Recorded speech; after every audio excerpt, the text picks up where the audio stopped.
morning everyone! Welcome to another vlog. Isa-separate ko tong vlog na to kasi today we are going to Macau. So, ang aga namin dahil maaga yung binok namin na ferry. 8 AM siya. So, kailangan namin makaalis. The time now is 5:55. So, 6 o'clock dapat makaalis na kami.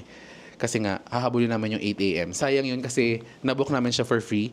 Turbojet yon. So, kung pupunta kayo ng kung pupunta kayo ng Macau from Hong Kong, yung one-way ticket, either papunta or pabalik ng Hong Kong, free siya, promo ng Turbojet. So, i-visit nyo na lang yung Turbojet na website. This is not sponsored, by the way. So, tara, let's go na kasi 6 AM na. Andito na kami ngayon sa Central Station. From TST, nagpunta kami ng Central. And then ngayon, sasakay kami ulit ng MTR papuntang Shuang Wan Station kasi doon namin i-claim din yung free pass ng Turbojet. Ang forecast today is malamig pero as you can see, lapot na po ako. Hindi siya malamig. Ang Jeanette naka-layer pa ako, hindi naman pala malamig. But yeah, sana maging smooth lang. And sana makahanap kami ng 7-Eleven kasi kailangan talaga natin ng barya. Pambayad sa mga bus. Hindi daw gumagana dun, sabi. Sa Macau. As far as I know. Andito na yung train, guys. Ay, ang daming tao. Sa kabila. Let's move. Give way. Yamatse.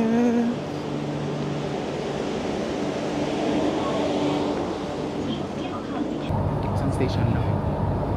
Station lang.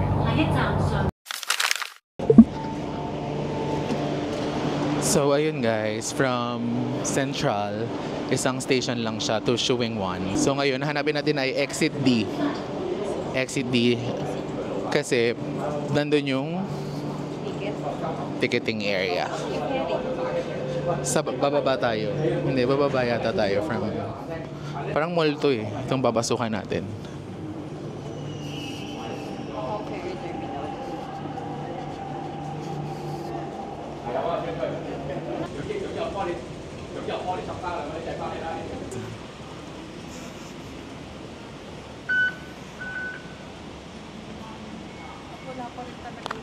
So ayan, paglabas nyo dito, nakalagay naman yung signage, Exit D. So dito tayo dadaan. Pakita ko na sa inyo kasi baka mag-Macau rin kayo. Just in case. Ayan. Ang nakakatawa pala sa sistema, actually sa lahat ng mga bansang napunta, natutuwa talaga ako sa train system kasi sobrang efficient. And sana sa bansa din natin ganon. Kaso nga, ang imposible. Dahil mas blatant yung corruption kaysa pagandahin yung mga systems na meron tayo in place. Ayan.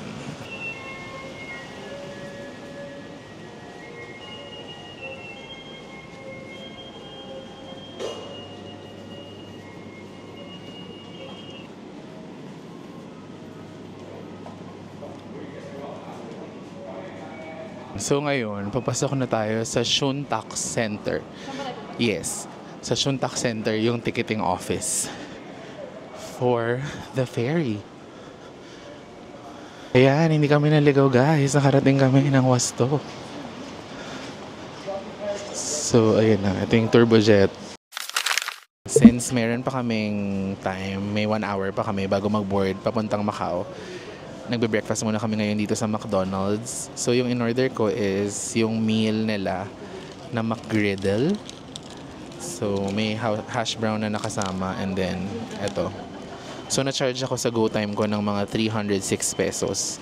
And then, ang galing kasi yung drinks nila, yung sweetener, naka-separate siya. So, ihahalo mo pa siya. So, yeah, let's eat breakfast.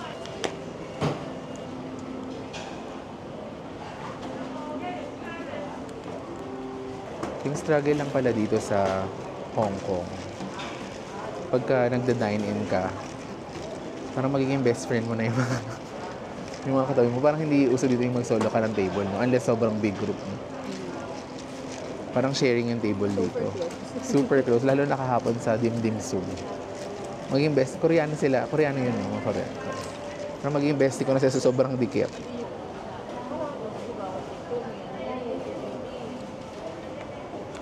Bish. Ang pangit. Sobrang pangit. Sobrang pangit ng lasa. Tikman mo. Wait lang, yung ko lang to. Siya, as in tea talaga. Hindi lemon. Shucks. Ba't nag-cook na lang ako? Yung lemon, pinindot. May lemon ba siya? May lemon siya. Hinalo ko na. Bad choice, bad choice. Parang Lipton. Diba? Sana binaon ko na lang yung BLT.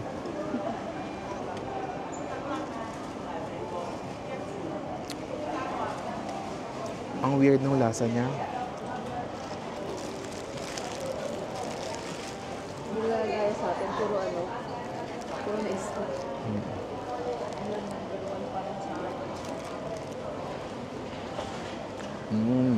Macgredel pala ay pancake. Pancake. Yung muffin. Yung muffin, yung pinakaano niya.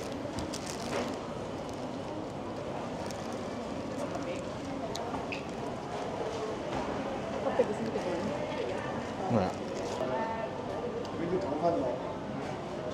Ang galing ng ano dito guys. Galing ng McDo kasi may charging port sila.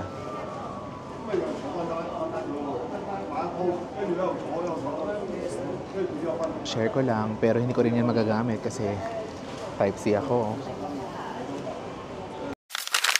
We're done eating our breakfast and pabalik na kami doon kasi magdadaan pa kami sa immigration para di tayo malit. Hindi ko lang pala. Kaya akala ko Akala mo what? Akala mo what? Hindi ko alam na Nagagawin? Oh yeah, mag-immigration pa tayo. Departure passengers only, yeah. I think.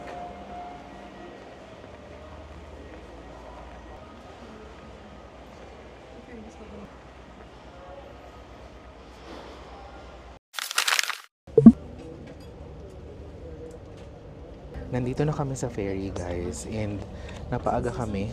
Supposedly, yung schedule namin is at 8 a.m. pa. Pero dahil nandito kami na maaga, pinayagan kaming sumakay na ng 7:30 na schedule. Ito yung earliest yata, if I'm not mistaken. And ang ganda ng seat namin.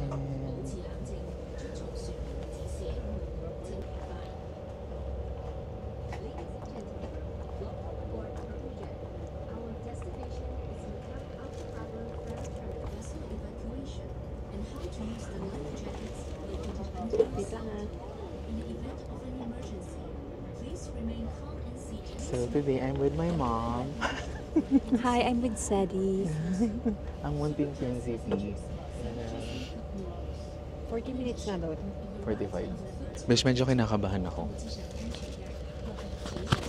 Kasi mag-aalas 8, nakita mo yung langit. I'm kind of nervous because yung langit is medyo dark and I hope na hindi umulan. Kasi nga may forecast ng super typhoon. And yung pinaka-worried ako is yung Disneyland Day namin. Sana hindi kasi actual birthday ko yun. And yun talaga yung goal kung bakit kami nag-Hong Kong. Is for us to celebrate my birthday in Disneyland and at the same time mapanood yung Momentos at saka yung parade. So sana talaga hindi umulan or lumihis kung ano man yung tatama dito. By the way, bumili pala ako ng Coke kasi nga hindi ako nasarapan dun sa iced tea. Sobrang tsaa nung lasa niya. As in parang tsaa na nilagyan ng ice imbes na hot siya. So napabili ako ng Coke and kung hindi nyo alam, 4 months na ako hindi nagsa-soft drinks. So ngayon na lang ulit kasi wala akong choice. Ayun. So pagbalik ng Manila na lang, tigil natin siya ulit. Actually, kung may option naman na iba, hindi ako magko-Coke talaga. Pero natatakot lang din kasi ako mag-try ng mga kung ano-ano baka kasi masira yung tiyan ko. And mahirap kasi nasa ibang bansa kami. See you later sa Macau. Nandito na kami sa Macau, you guys. And hinahanap na lang namin yung amphitheater dito sa Fisherman's Wharf. So naglakad lang kami from dun sa ferry terminal papunta dito sa Roman Amphitheater. And for some weird reason, I don't know, kami lang yung naglalakad. Tsaka nung nandun kami sa pagbaba namin from the ferry, pinapasok kami ng immigration sa isang room. And kinuha yung fingerprint, pinicturean and all. Hindi ko alam kung standard procedure siya, pero kasi sa iba, hindi nila ginawa yun. Kami lang. Kami lang yung gumawa na. I don't know why. But yeah. Ito na. Parang nakikita ko na. Walkable naman, no? Saan tayo dito? I think so. Ayan o. Fisherman's Wharf.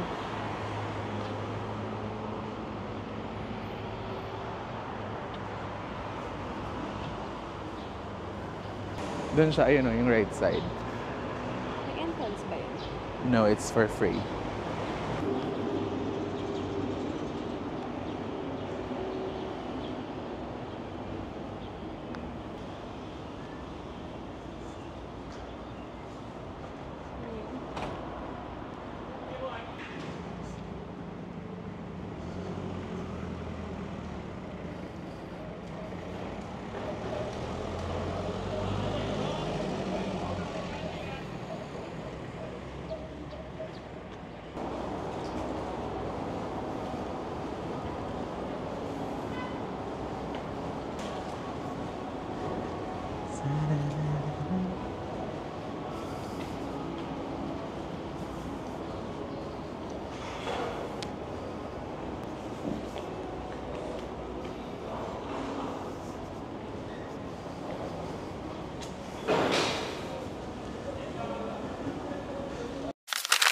So ayan, hulaan nyo kung sino ang mali ang bus na sinakyan. Ay, pauwi na kami. Pauwi na kami. So yung ferry, I mean yung, ano bang tawag na station kung saan kami bumaba ng ferry, iba pala siya sa Taipa Ferry Terminal. So ngayon, from Sands, dapat papunta kami ng Venetian Macau. Pero nga, ang nasakyan namin, Taipa Ferry. Akala namin dun siya babalik sa kung saan kami bumaba kasi may bus dun papuntang Senado Square, ng Venetian Macau. Pero mali kami ng sinakyan, mga Mars. So ngayon, tour kami. Nakalibre kami ng tour, Charis. So, from Taipa Ferry, siguro may bus naman na dyan, papunta sa kung saan kami pupunta. So, I'm just hoping, oh yeah, ito dito, yan, dyan tayo sasakay. Sasakay tayo ng bus. Pauwi. Hindi, ayun ang mga Venetian Macau. Nakita ko yan sa Google eh. Yung mga free shuttle nila. So, ayan, nandito na kami sa Taipa Ferry Terminal. Oo, meron din. So, ayan. Sana makabalik tayo sa kung saan dapat. 下车时请携带好随身物品，祝您旅途愉快。 So, nandito na kami sa The Londoner. And, ginagawa yung telephone booth na gusto kong picturean. Ayan siya. So, ginagawa siya. And then, nasa tapat lang yung Parisian Macau. So, we will just make tawid. Make tawid! Yeah, tatawid na lang kami dun later para mag-picture dun sa may Eiffel Tower. So, yeah, let's explore The Londoner. After naming maligaw, nakarating naman kami sa tamang paroroonan. Pero parang maganda rin na naligo tayo para hindi tayo nagantay ng matagal, no? Diba?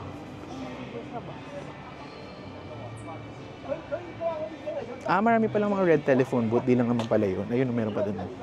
I can see it there. Nandito na pala yung sundo namin.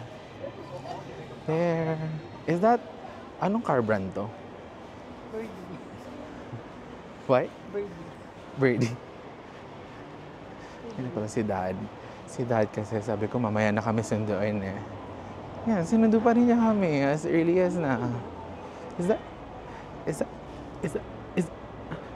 that Bentley? No.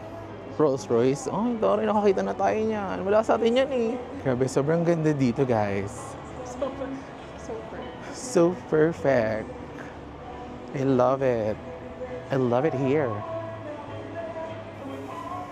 Hello? Anybody home? I think so.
Wala akong mic ngayon guys, but hopefully marinig nyo ako. Nasa ilalim, hindi ko makuha. Kakagaling lang namin sa The Parisian Macao, kung nasan yung Eiffel Tower. Pupunta kami dito sa parang park nila, yung parang garden, yung parang katulad sa Paris mismo. So mag-take din tayo ng photos doon. Hindi ako masyado maka-vlog kasi uhaw na ako. Wala kami mahanap na mabilihan ng tubig. So, welcome to Macau! Ngayon naman nandito kami sa Five Guys sa The Venetian Macao para mag-lunch. And bumili kami ng cheeseburger, fries, then nag-milkshake ako. Then nag-unlimited Coke si Meg. Medyo mas mahal dito compared to Hong Kong, surprisingly. So, yeah, let's eat our lunch.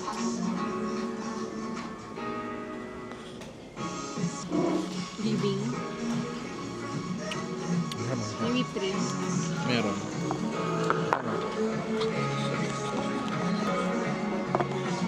Ano ba? Sarap siya. Diba?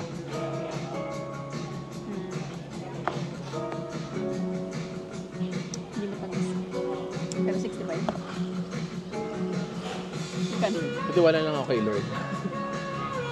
Pero ang mahal. Pero okay lang. Once lang naman. Hindi natin laging ginagawa. Talagang makaka-copyright ka na lang dito kasi yung music nila ay ang lakas. Parang nahanap ko na siya. Pag biglang liko.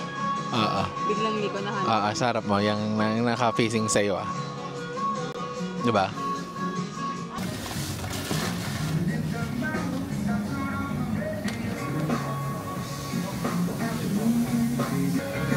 Nakapagod yung legs, diba?